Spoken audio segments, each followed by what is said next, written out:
পৃথিবীতে যারা ছিল এরা কেউ নাই।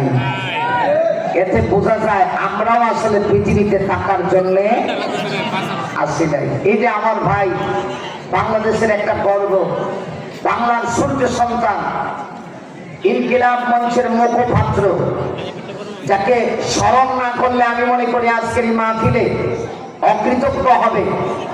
আমার বাংলাদেশের সাহসী কণ্ঠ, ভারত বিরোধী, ভারত আগ্রাসন বিরোধী অগ্রনায়ক আমার সেই শহীদ শরীফ ওসমান হাদি ভাই, সেও তো আপনার আমার মতো একজন যুবক ছিল, কিন্তু এই যুবক চাইলে বাতিলের সামনে আপোষ করতে পারত, কিন্তু সে আপোষ করে নাই।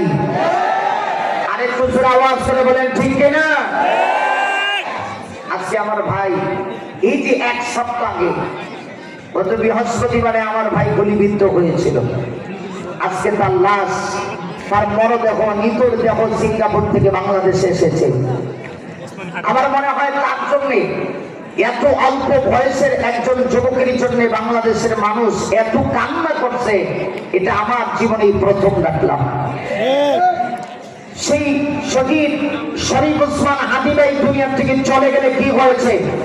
আমার মনে হয় বাংলাদেশে হাদি শরীফ হাদি ওসমান একজন নয়, এখন লাখো হাদি ওসমান বাংলার জমিনে তৈরি হয়ে গেছে।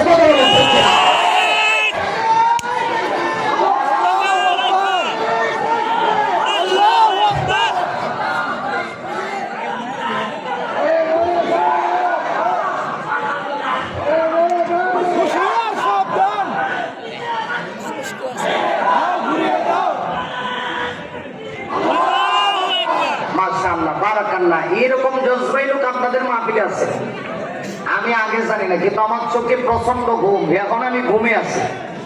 কারণ বক্তারা সারা মাস সারা সপ্তাহ ওয়াজ করে, গতকালকে এত জার্নি হয়েছে, আমার চোখে এখনো ঘুম আছে। আমি কি বলতেছি আমি নিজে বুঝতেছি না, কিন্তু আপনাদের মাহফিল দেখে আমি নিজেকে কন্ট্রোল করতে পারছি না। ঢাকা শহরে এই পড়াই এলাকায় এত লোকের বসবাস,